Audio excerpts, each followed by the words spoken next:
Welcome to a course on Calculus for Business. In this lecture, we are going to talk about differentiation of implicit functions. Okay, first of all, let us see what do we mean by implicit function in a natural way. Okay, that usually occurs in business. Suppose, let us consider the case where a person runs two different industries. Okay, for example, in a textile industry and a yarn industry. Okay, he is running two industries. The profit that he gets from these two industries is some certain value. If this is so, how do we mathematically convert this? Let us say X is the profit that we get out of textile industry and Y is the profit that he gets out of yarn industry. Okay, the sum of these two is the total profit to him, right? These kind of relations may occur in anything. Right? When we are given a relation of this sort and we are asked to find the derivative. Okay, here nothing is dependent upon the other. How are we going to find the derivative? Yes, we can find out. In this case, what may be the general question naturally that occurs? What is the rate? What is the change happening to textile when there is a change happening in yarn? If a question is framed this way, then of course we shall find the derivative. How are we going to do it? That we will see technically. Now we will start the technical aspects of differentiation of implicit functions.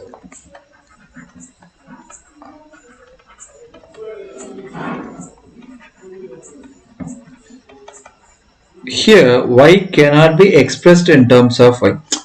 Okay, let us directly get into a problem, then you will understand what kind of problems that we are going to see. Okay, we are asked to find dy upon dx, that is the rate of change happening to y whenever there is a change happening in x. If the first one is x squared plus y squared equals 1 and the second one is xy equals c square, where c is constant. C is a constant. Okay, so let us start the solution. First, we are given x square plus y square equals 1. We will have to find out dy upon dx. First, let us let us differentiate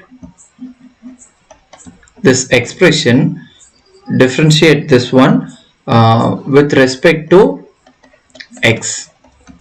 So d upon dx of x squared plus y squared is going to be d upon dx of 1. If you split this using the sum rule, you would get d upon dx of x squared plus d upon dx of y squared.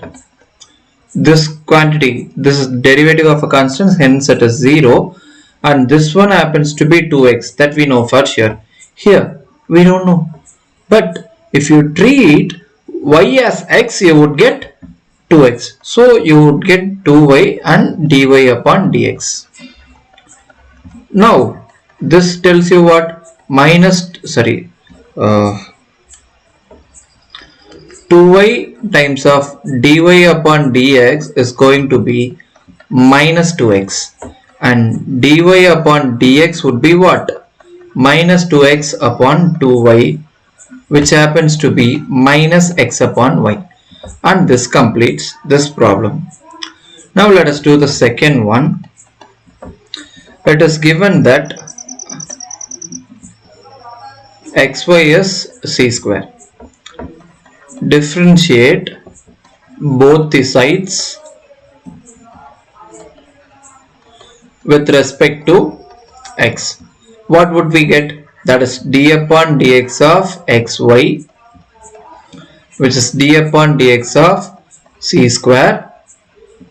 Okay, in the previous things, if we are asked to differentiate with respect to x, we treat the other variables to be constant. Here it is given that these are implicit functions, which means the change in x will affect in the terms in x as well as the terms in y.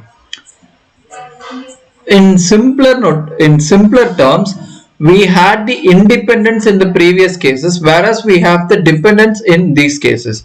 If you look at the same problem, this y and x are somewhat related, whereas c is independent of these two things. That is why when we differentiate the c square with respect to x, we are going to get 0.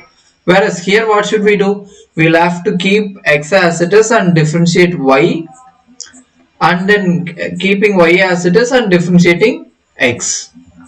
So this is x dy upon dx plus y is 0. Therefore x times of dy upon dx would be minus y. Therefore dy upon dx is what? Minus y upon x. Right? Let us get into another problem. So the next problem is, find dy upon dx if x cube minus 8xy plus 3y squared equals 14. Here, when we differentiate both the sides with respect to x, what do we get? That is d upon dx of x cube minus 8xy plus 3y squared equals d upon dx of 14. So this is d upon dx of x cube minus 8 is a constant, d upon dx of xy plus 3 is a constant, and d upon dx of y squared is 0, because 14 is a constant, derivative of a constant is 0.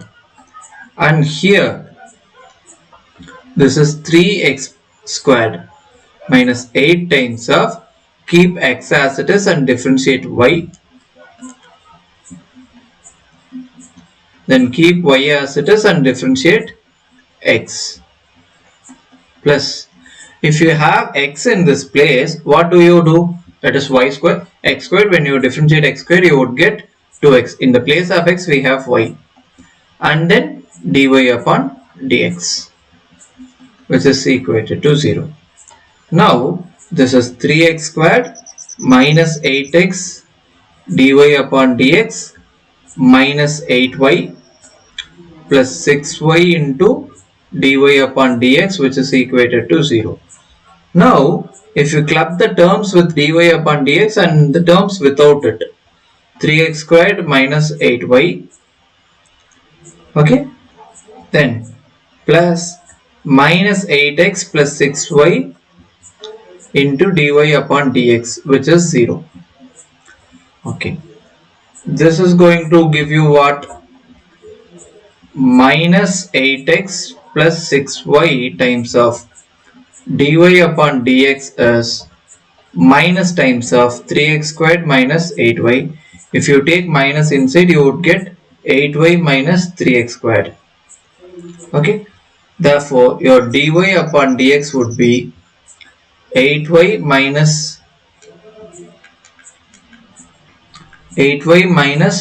3x squared upon 6y minus 8x, and this completes the problem. The next concept that we are going to see is parametric form. Okay, initially I gave you the idea, the textile industry and yarn industry, right? Okay, textile industry is based upon time. Okay, as the time progress, we are going to see the changes happening in the profit that we get. Okay, all those things based on time. Okay, let us consider that way. Okay, this is one way of considering. I am not telling this is the one and only way of considering. Let us say textile industry is based upon the time. Similarly, yarn industry is also based upon the time. Okay, if we are asked to find out the rate of change happening to textile or yarn with respect to time, it is easy. That is very well we can find. But if we are asked to find out the rate of change in textile when there is a change in yarn, how are we going to do it? Those kind of ideas is explained in parametric form. Let us see about parametric form technically now. Next, let us see the technical aspects of parametric form. So, parametric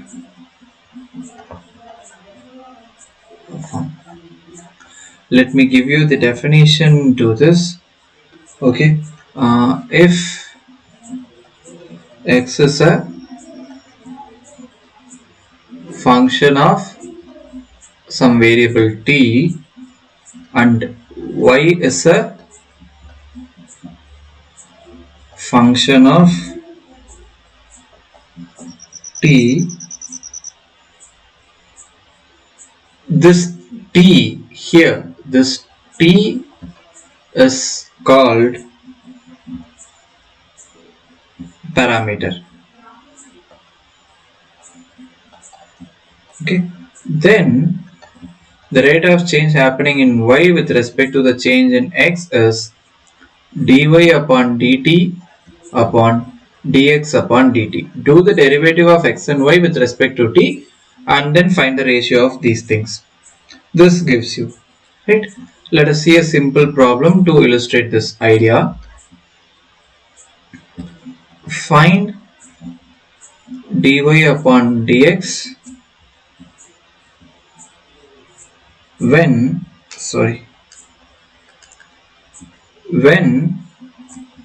x is equal to 4t and y is equal to 2t square, right? So let us start the solution process. X is 4t, therefore dx upon dt is what? This is d upon dt of 44 is a constant, so you would get dt upon dt, which is simply 4. Then if you have y is equal to 2t square, then dy upon dt would give you d upon dt of 2t squared, and if you take 2 outside, then you would get d upon dt of t squared. So when you differentiate t squared with respect to t, you would get that to be 2t, which is 4t. Okay, your dy upon dx is dy upon dt upon dx upon dt, which is 4t upon 4, which happens to be t. But remember, when you do problems in parametric form, in the final answer, we must try to get rid out of t. Okay, the involvement of the third variable t or whatsoever must not be there in the final answer. The final answer must consist only of x and y. We'll have to do some changes. Okay, how to get this t out of this x and y? That we have to try. You can perform any possible mathematical operations to x and y to get the value of this t. Here, if you see y and you have x, this is 2t squared upon 4t, 2, this cancelled. So what I have is 1 upon 2 times of t. So from this what I get is t is 2y upon x. Okay, this is a kind of a rough calculation that we have to carry, and finally we shall write this to be 2y upon x. Okay, hence dy upon dx is 2y upon x, right? The next concept that we are going to see is value of a derivative at specified value of x. Okay, how are we going to do it? Okay, let us directly get into the problem. If you are given that y are this y as what? Some function of x, which is given to be x cubed minus 2x squared plus 50 upon x squared. We'll have to find f prime at 5 and f prime at 10.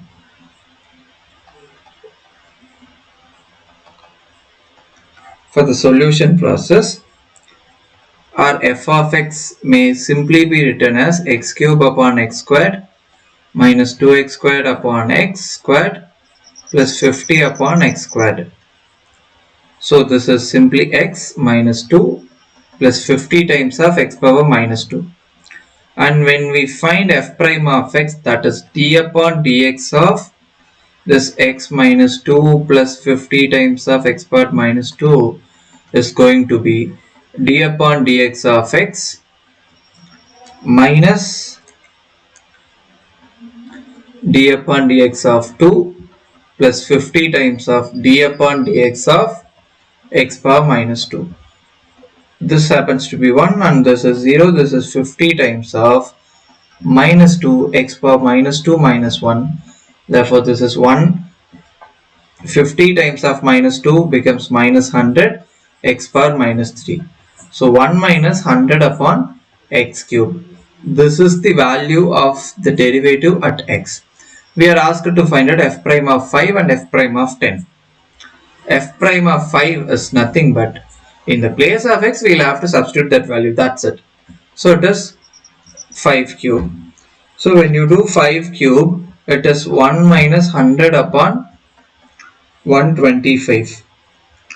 So when you do it, you would get 0.8 and this value is 0.2.